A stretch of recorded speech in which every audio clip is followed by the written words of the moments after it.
Risa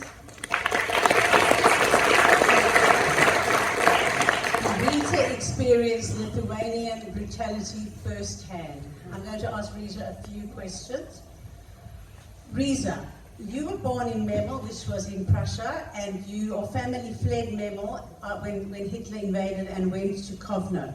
Can you tell us a bit about your family life in Kovno before 1941, what your life was like, your family, your neighborhood? Well, my name was Risa Kagan, and my parents were Tevye Israel Kagan. My mother was Irla Kagan. I had a brother, Hessel Kagan. My sister, Henny Kagan, you may know as Henny Hittner, some of you, who passed away 13 years ago, and myself. I was 9 years old when the trouble started in Memel, which in Lithuanian is called Klaipėda, the main port town of Lithuania. We were strictly Orthodox Jewish family. We went to German schools, and when Hitler approached that he was going to occupy this Memel Gebiet, I don't know the English word for it, that we had to leave the German schools, and they quickly arranged for us to have opened up a Jewish school. We had, my parents and us, we had to flee Memel on the 23rd of March 1939 as the Germans moved in. My parents went to Kovno, Kaunas in Lithuanian, and my dad opened a little business.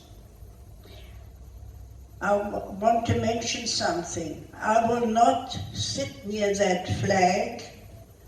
I will never stand up for Lithuanian anthem. My hatred against them, what they did to us.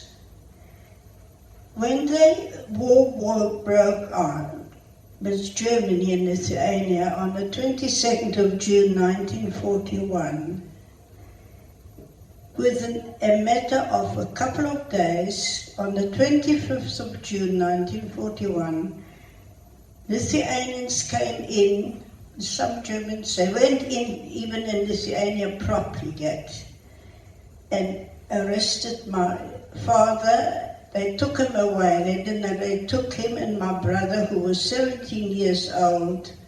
They took him and they were taken to the 7th Fort in Kaunas.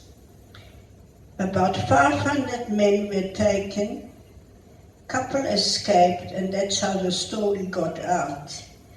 And they killed them. Fathers buried sons, and sons buried fathers. About 10, 15 years ago, there was an article of a man who built a building on the site where they were killed, and he wanted to know what was underneath the ground, and he found rings, and then unfortunately with my moving, I lost the paper. On the 15th of July 1941, before that there was proclamation that all Jews had to go to the ghetto in Slobodka, and my mother, on the 15th of July, managed to get a horse and cart to take us to Slobodka. As we were moving out, our neighbors were clapping and enjoying the sight. Now, please remember, I was a young girl, and I just watched them clapping that the Jews were taken away. The area where we lived was not exactly, we had very few Jewish families. But my dog, Tutska, he was crying and running with us, but the people were clapping. Now, all this impression of a child. In the ghetto,